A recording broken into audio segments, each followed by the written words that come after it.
Before the news begins, take a moment to subscribe to the channel, like this video, and share your thoughts in the comments.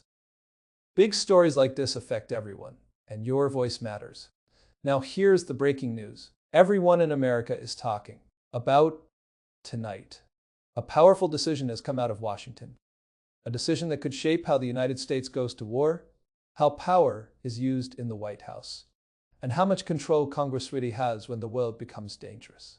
The United States Senate has rejected an effort that would have limited the war powers of President Donald Trump. This vote has sparked a storm of debate across the country. Supporters say the president must have the freedom to act fast when threats appear. Critics say Congress must always have the final say before America moves toward war. The proposal is simple in its goal. Some lawmakers wanted a rule that would require stronger approval from Congress before the president could take major military action overseas. They argued that the Constitution clearly gives Congress the power to declare war. But when the vote finally happened, the effort failed. The Senate said no, and that single word is now echoing across Washington tonight. For many Americans, this raises a serious question. Who truly decides when the nation goes to war? Is it the president alone in moments of crisis, or should Congress always step in first? This vote shows that the balance of power in Washington is still a fierce battlefield of its own. And tonight, that battle just took a dramatic turn. The debate inside the Senate chamber was intense. Voices were raised. Speeches were long. And the stakes were extremely high. Lawmakers pushing the proposal warned that giving any president too much military power could lead the country into dangerous conflicts without enough debate. They reminded their colleagues that the founders of the nation feared exactly that kind of power. They built a system meant to slow things down before war begins. But opponents of the proposal saw it very differently. They argued that modern threats move quickly. Missiles, cyber attacks, terror groups, and hostile nations do not wait for long debates in Congress. In their view, the commander-in-chief must be able to respond in real time. They said tying the president's hands could put American troops and American citizens in danger. In the end, enough senators agreed with that argument. When the votes were counted, the effort to restrict President Donald Trump's war authority fell short. Supporters of the president quickly called the result a victory for national security. They say the world is more unstable than ever, and America must remain ready to act. But critics are sounding the alarm tonight. They say the Senate just handed the White House enormous military freedom, and they fear that freedom could shape future conflicts in ways the public may not expect. Behind this vote lies a deeper struggle that has lasted for decades in Washington. The Constitution gives Congress the power to declare war.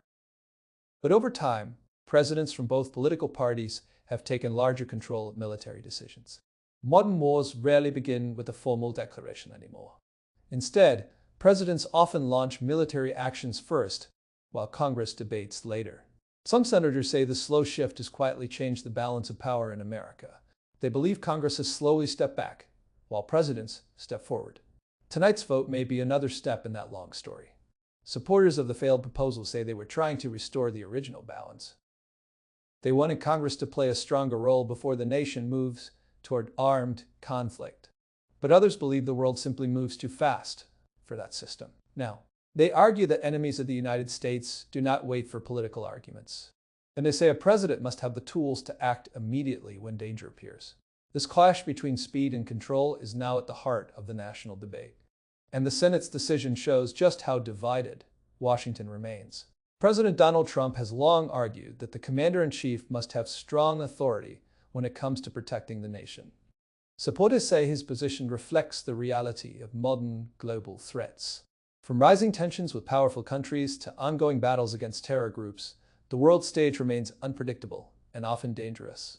Those who back the Senate decision say weakening the president's power would send the wrong signal to America's enemies. They argue that strength and quick action are essential tools in today's world. But critics strongly disagree. They say allowing a president to launch major military operations without clear limits opens the door to serious risks. History offers many warnings about how quickly conflicts can grow once military force begins. For these critics, tonight's Senate vote raises concerns about accountability. They ask a simple but powerful question. If Congress does not draw the line on war powers, then who will? The debate is not just about one president. It is about the rules that could guide American power for generations. Outside Washington, Americans are already reacting to the Senate's decision. Some feel reassured, believing the president must be able to defend the country without delay. Others feel uneasy, worried that too much authority now sits in the hands of a single office. Military power is one of the most serious powers any government holds. Once troops are deployed and weapons are used, the consequences can last for years, even decades. That is why the argument over war powers has always been one of the most emotional and important debates in American democracy. Tonight's vote does not end that debate. In many ways, it may only be the beginning of a much larger national conversation. Lawmakers on both sides are already signaling that this fight over presidential power is far from over. Future votes, new proposals, and heated political battles are almost certain to follow. Because one question continues to hang over Washington tonight. Who should hold the final power when America stands on the edge of war? And after this dramatic Senate decision, that question has become louder than ever. Tonight, the weight of this Senate decision is impossible to ignore. This is not a quiet procedural vote. This is about life, death, and the future of America's role in the world. Every senator who cast a vote knew the stakes. Every citizen watching should know what this could mean. The president now has more authority than many imagined just a few decades ago. He can launch military strikes, respond to threats abroad, and act without needing immediate approval from Congress. For supporters, this is a sign that America can move fast against enemies. For critics, it is a warning that power has become concentrated in one office, with consequences that could ripple across generations. Some lawmakers worry about the chain reaction this could create. One decision abroad, one strike, one escalation, could trigger responses that grow far beyond control. Once troops are deployed, once bombs are dropped, there is no taking it back. The Senate vote has, in their eyes, put a lot of trust in a single individual. And trust, even in the highest office, can be complicated. Tonight, Americans are asking, what checks remain? What safeguards exist to prevent a mistake, or worse, a conflict that spirals? Supporters of the president argue that intelligence briefings, advisors, and military leaders act as a buffer. But critics say these internal checks are not enough. Congress, they argue, is the only body with the authority to truly limit the scope of war before it begins. The discussion now moves beyond politics. It moves into the daily lives of people who want to feel safe. The Senate's no vote is a reminder that the world is unpredictable and the tools of war are powerful.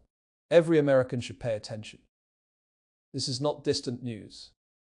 It touches every home, every family, every citizen.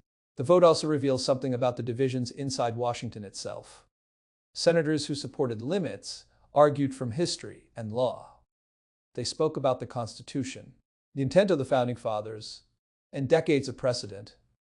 They reminded their colleagues that power, unchecked, can drift dangerously far from public control. But the opposing side leaned on urgency and practicality. They painted a picture of a fast-moving world, threats that appear without warning, and enemies that cannot be negotiated with by committees or lengthy debates.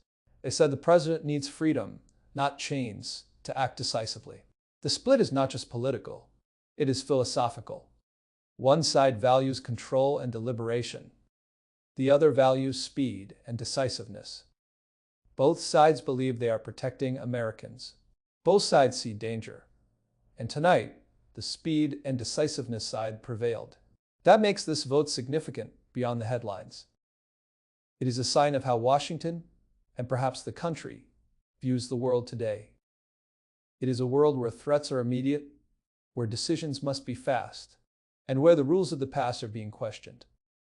The question now, what will history say about this moment? Will it be remembered as a triumph of readiness or a warning of unchecked authority? President Donald Trump will likely see tonight as a clear signal from the Senate. You have authority. Use it. Supporters are already framing it as a victory for national security, a reinforcement of the office's ability to act decisively.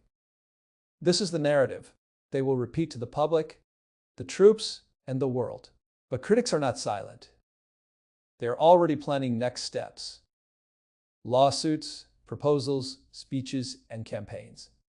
They are making it clear that the fight over war powers is not over, and that the conversation about limits and accountability will continue long after this vote. And the public? Americans are watching closely. Families wonder about the consequences. Veterans consider the weight of command. Young people ask what it means for the future they will inherit. Because war powers are not abstract. They shape history, shape policy, shape lives. Every decision has human cost. Every vote has impact. Tonight, the Senate did more than vote no. They made a statement about authority, speed, and trust. They decided who gets to hold the reins when danger looms. And that statement will echo far beyond Capitol Hill. Experts are weighing in, and they are divided.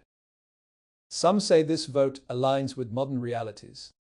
Threats arrive suddenly, and presidents must act swiftly. Others warn that concentrating too much power in one office can create opportunities for mistakes, miscalculations, or abuses of authority. The discussion now turns to one central question. Can America balance safety with oversight? Can the country remain secure without giving one person too much freedom to make irreversible decisions? History has shown how difficult this balance can be. And tonight, the Senate leaned towards speed and unilateral action. Some point to past conflicts that started with small, rapid decisions that escalated. Others point to moments where hesitation could have cost lives. Every example feeds the debate. Every scenario fuels public concern. The vote is finished, but the conversation will continue in homes, offices, and classrooms across America. What is clear is this: the power of the presidency in matters of war is now stronger than ever. And the Senate, by saying no to limits, has reshaped the relationship between the branches of government in a way that will last for years. Citizens are left to wonder, how will this authority be used? Who decides when enough is enough? Tonight, the story is not over. But one thing is certain: the United States Senate has taken a stand that changes the landscape of power. President Donald Trump now holds greater authority in matters of war than many expected. Congress has signaled caution, but ultimately stepped back. The consequences of this vote will unfold slowly but surely. Future conflicts, decisions, and crises will test the limits of presidential power. The public will watch, and the world will respond. Every action, from this point forward, will be viewed through the lens of tonight's decision. This is a moment for Americans to understand the weight of the presidency, the responsibility of Congress, and the stakes of war. This is history being written in real time. The Senate's no vote is a turning point, and the world is watching. The nation now faces a simple but powerful question: who truly holds the power of war in America? And after tonight, the answer is clearer than ever. But the debate is far from over. The Senate has acted, the president has authority, and the country must watch, listen, and stay informed. This is news that shapes lives. This is a vote that will be remembered. And tonight, every American should pay attention.